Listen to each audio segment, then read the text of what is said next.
Bom, pessoal, tudo bem? Então, nós vamos começar agora, finalmente, a falar sobre o nosso curso, Uso de Ferramentas de Inteligência Artificial na Redação Científica. Antes da gente entrar detalhadamente na parte de ferramentas de inteligência artificial, é interessante nós discutirmos algumas coisas relacionadas ao porquê que nós estamos aqui hoje, por que que estamos interessados em aprimorar as ferramentas para a redação científica, por que realizar a escrita científica, né? Tudo que a gente faz tem uma causa, então é importante nós sabermos produzir, comunicar a ciência, entendendo que causas são essas, né? O que que nos motivou a, a estar hoje trabalhando na redação de um artigo, de uma tese de doutorado, de uma dissertação de mestrado, de um TCC, de uma monografia, enfim, da escrita técnica científica em si. Então, dentro desses tópicos importantes, eu queria falar um pouco sobre quem é o nosso público, né? Quem é o público que lê a escrita científica, a produção científica, os principais tipos de comunicação científica, um pouquinho sobre o mercado editorial científico e a importância de saber comunicar, falando especificamente da ciência, né? Claro. Então, gente, ciência é inseparável de comunicação. Só existe um conhecimento científico, só existe a ciência em si, porque antes dela surgiu a comunicação. A ciência é construída a partir de técnicas ou conhecimentos que podem ser observados e reproduzidos. Ou seja, um fenômeno natural, um fenômeno que pode ser observado, por exemplo, aqui no Brasil, para ele ser científico, ele tem que ser possível de ser observado com resultados idênticos ou muito similares em qualquer outro lugar do planeta. No Japão, na Groenlândia, em Madagascar, enfim. É preciso que esse conhecimento se repita, que o fenômeno seja reprodutível. E para a gente transmitir essas ideias, para transmitir as características desses fenômenos, é indispensável comunicar.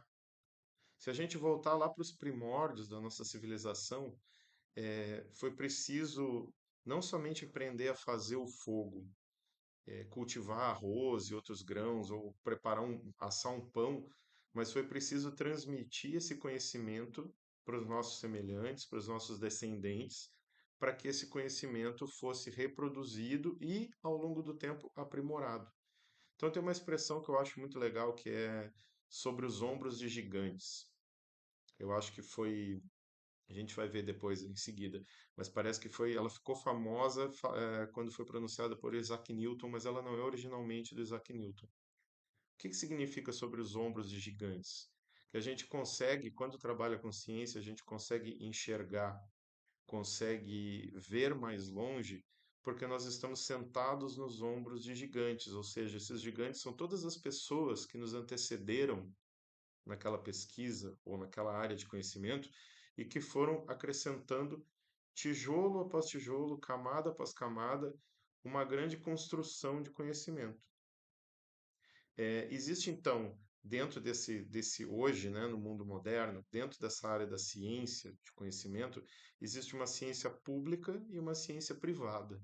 A ciência pública é essa que a gente vai entrar mais em contato nesse curso, porque tem a ver com a comunicação da ciência. A apresentação de um pôster num congresso, um resumo num livro de abstracts, um artigo científico. Isso é ciência pública, geralmente feita com recursos públicos e comunicada para o público em geral. Mas existe um aspecto da ciência, uma grande parcela dela que é privada, são as áreas de pesquisa, desenvolvimento e inovação das empresas, que muitas vezes contam com recursos públicos também, mas existe muita comunicação que é privada, que é interna, que é para consumo interno de determinados grupos de pesquisa. Essa ciência ela nem sempre é comunicada, ou não é, nem sempre é comunicada de forma pública. Dentro disso existe uma área que é a do conhecimento protegido, né, que são as patentes. O procedimento de escrita de uma patente não deixa de ser uma forma de comunicação científica E também pode ser, vocês vão ver que poderão ser usadas as mesmas ferramentas que a gente vai ver no curso, poderão ser usadas também para a escrita de patentes. Então, sobre os ombros de gigantes, vamos detalhar um pouco essa frase para a gente entender mais ou menos como é que é o processo de construção da ciência.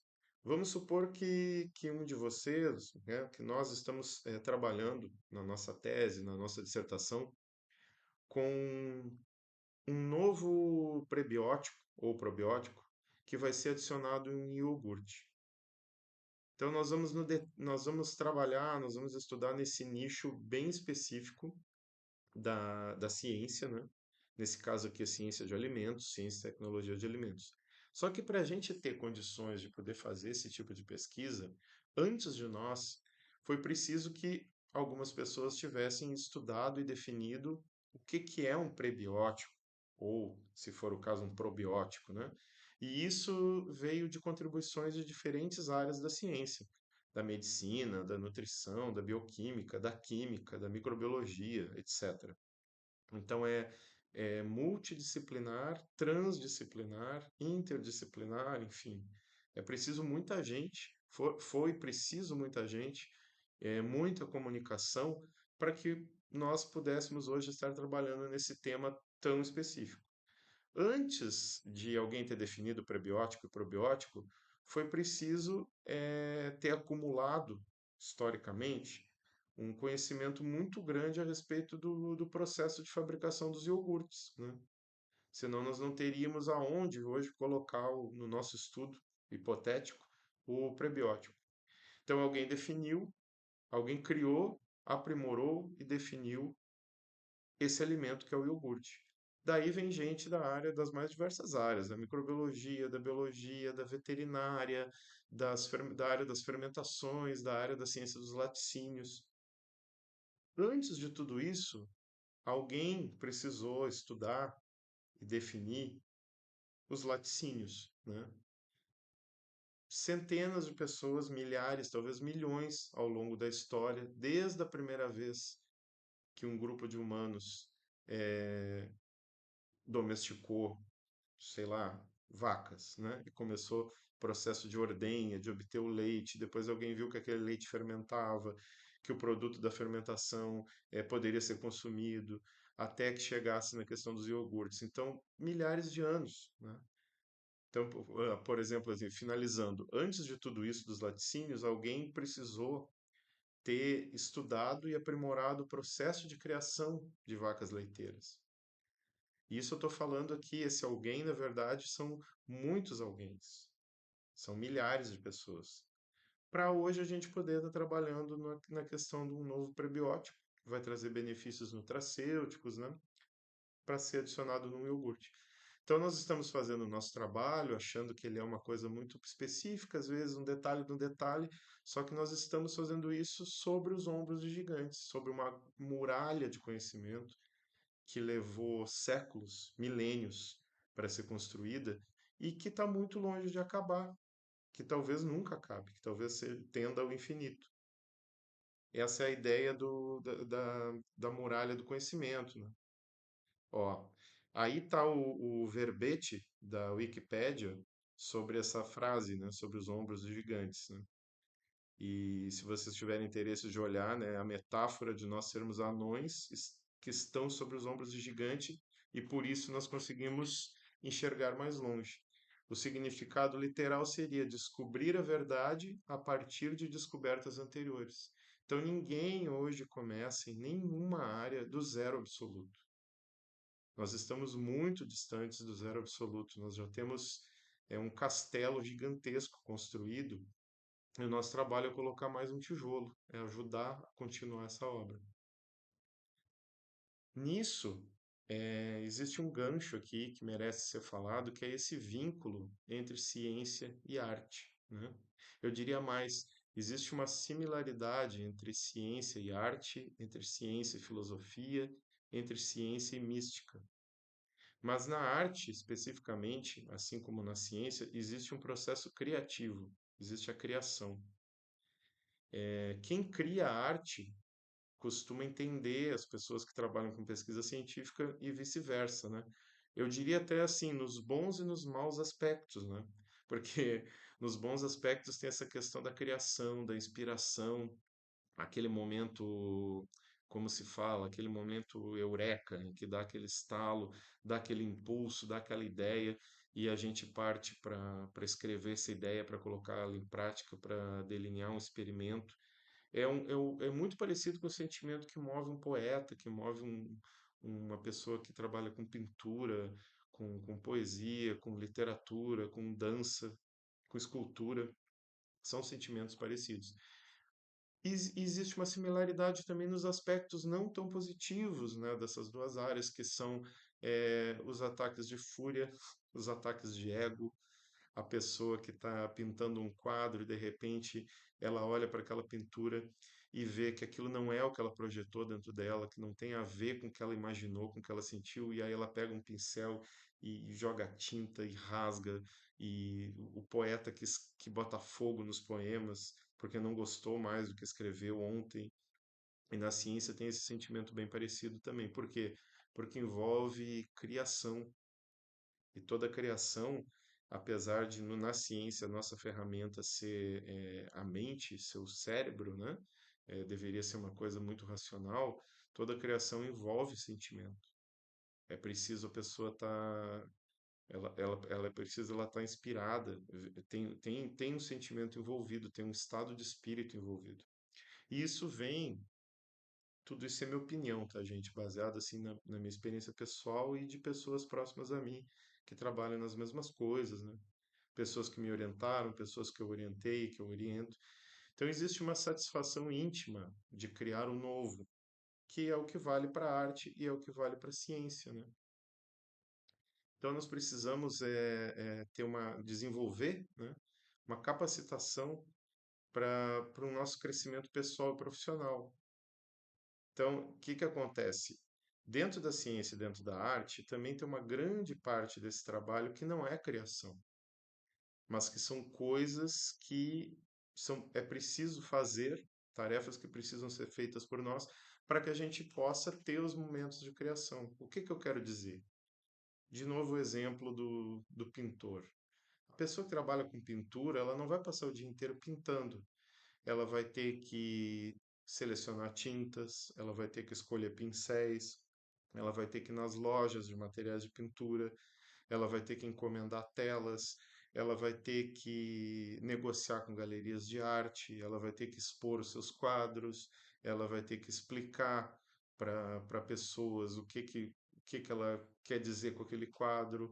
Ela tem tarefas, digamos, entre aspas, administrativas relacionadas ao processo criativo dela. A mesma coisa o poeta, a mesma coisa os escultores, os dançarinos, os atores. Existe uma grande parte, fora aquele momento da criação, existe uma grande parte que é administrativa e que é, às vezes, vamos ser bem sinceros, chata, né? Na ciência a gente sabe. Tem aquele momento da inspiração, de delinear o experimento, realizar os experimentos, depois o tratamento dos dados, mas tem uma parte muito chata por trás de tudo isso. Então, nós vamos ver no curso que existem ferramentas de inteligência artificial que, se bem usadas, bem aplicadas, elas vão minimizar ou vão acelerar essa parte chata, gerando mais tempo para que a gente possa ampliar os momentos da criação, os momentos da inspiração, os momentos da geração de ideias. Tudo isso, quem trabalha com ciência, quem trabalha com arte, tem essa possibilidade então de vivenciar sentimentos de autorrealização pessoal, que são muito importantes, né? Pelo fato de criar, pelo fato de criar. Às vezes essa sensação é o que as pessoas buscam, né? Essa satisfação íntima é o que elas buscam. O resto vem a ser consequência. Claro que não é tarefa fácil, nem arte, nem ciência. E assim como acontecem com os artistas, existem crises de falta de inspiração, crises de falta de criatividade. Existe aquele momento em que a gente não consegue mais olhar para os nossos dados, né? Quem está começando agora, quem está me assistindo e está começando agora no mundo da pesquisa ou da pós-graduação, Geralmente a pessoa começa muito entusiasmada, assim, apaixonada pela ideia, apaixonada pelo que ela vai fazer. E aí, conforme as coisas vão acontecendo, vai acontecendo a mesma coisa com o exemplo que eu falei do artista que olha para o quadro que pintou e diz assim, mas isso não é o que eu queria fazer, isso não é exatamente o que eu pensei. A mesma coisa vai acontecer na ciência. Vai ter um momento em que nós vamos olhar para aquilo que a gente tem, os nossos dados, os nossos relatos, os nossos rascunhos de artigos, e vai dizer assim: mas isso não tem nada a ver com o que eu queria ter feito, não está indo para a direção que eu quero. E aí vão começar umas crises, né? A primeira crise que acontece geralmente é essa, é a da repulsa. A pessoa não tem a menor vontade de retomar aquele trabalho, de dar continuidade. Ela não consegue olhar para os dados dela. Ela não consegue nem imaginar, às vezes, abrir uma planilha lá para tratar dados. Mas isso passa, tá? Isso passa. É necessário ter essa consciência para que a gente volte a se interessar pelos dados e que consiga entender que a expressão física de uma ideia, eu não quero ser generalista, mas eu nunca vi nem ouvi falar de uma ideia que se materializou 100% em concordância com da forma que ela foi pensada ou sentida. Isso não existe, gente. Não existe. Vocês podem conversar com artistas, vocês podem conversar com pesquisadores. Nunca sai exatamente aquilo que foi planejado inicialmente. Mas isso não é um problema. Isso não é um problema. Porque o que a gente imagina, o que a gente planeja, está num mundo, tá num mundo que não é esse, está no nosso mundo interior, é uma coisa abstrata, né? E no mundo real a gente não vai conseguir transformar aquilo 100% em realidade. Então a gente tem que ter isso em consciência para superar essas crises. Elas vão acontecer, vai ter esses momentos. Vocês não vão ser os primeiros na história da humanidade a viver esses momentos de crise. Na verdade, a exceção seria a pessoa que não tivesse esses momentos, que eu não conheço, nunca ouvi falar e acredito que nunca vai existir. Tomara que um dia exista. Então, fazer ciência é estudar, é investigar, é pesquisar e, no fim, na verdade, durante também, é comunicar. Vejam que eu destaquei ali que comunicar a ciência é a cereja do sundae, tá? É a concretização do estudo. É colocar um tijolo a mais na construção do conhecimento humano. E hoje ela é uma regra universal de praticamente qualquer sistema de pós-graduação no mundo. Então, vai diferir um pouco a regra aqui e ali, mas geralmente, para tu defender o teu mestrado, tu tem que ter um artigo submetido. Para defender o teu doutorado, tu tem que ter um artigo publicado e um outro submetido. Vai mudar muito de universidade para universidade, de programa para programa, mas, em geral, é uma regra quase universal. Vão ter que escrever. Algumas exceções, eu comentei antes das patentes, né? Quando o trabalho científico gera uma patente, né? Ele não vai ser publicado na forma de um artigo científico, mas alguém vai ter que escrever a patente, né? E vai ser vocês. Então as ferramentas também vão ser necessárias. Quase toda ciência publicada hoje em dia, ela é privada e escrita em inglês. O que que significa isso, né? Eu falei antes que boa parte da ciência era pública, agora eu estou dizendo que boa parte da ciência ela é privada. Ela é privada no sentido de que a publicação, os artigos científicos, eles, numa boa parte, né, talvez na esmagadora maioria, eles pertencem a um grupo de editoras que meio que dominam essa área, né? Dominam esse mercado. Então, existem grandes editoras científicas, depois a gente vai falar um pouco mais detalhadamente sobre isso, que trabalham com isso, né? O lucro delas vem de vender, de comercializar os artigos científicos, seja através do sistema de assinaturas ou então seja através do sistema Open Access, em que os autores pagam para que o seu trabalho seja publicado. A gente vai detalhar mais um pouquinho sobre isso. Além dessas editoras privadas, que tem essa boa parte do mercado. Aí vem as revistas das universidades, as revistas dos centros de pesquisa públicos, que aí publicam artigos científicos de acesso livre, né, sem cobrar nenhuma taxa para que a pessoa possa ler. Alguns exemplos de revistas brasileiras nesse sentido, eu coloquei aqui no slide, o Cadernos de Saúde Pública, a Política Agrícola, Ciência Rural. Existe uma série de revistas, não só no Brasil como no mundo, né? Existem muitas revistas científicas em português, e que publicam em português, que publicam em espanhol, revistas científicas que publicam em chinês, em turco, em húngaro, mas a boa parte delas, as principais revistas, as que o pessoal costuma chamar de indexadas, mas na frente eu vou explicar o que significa isso, elas são publicadas em inglês.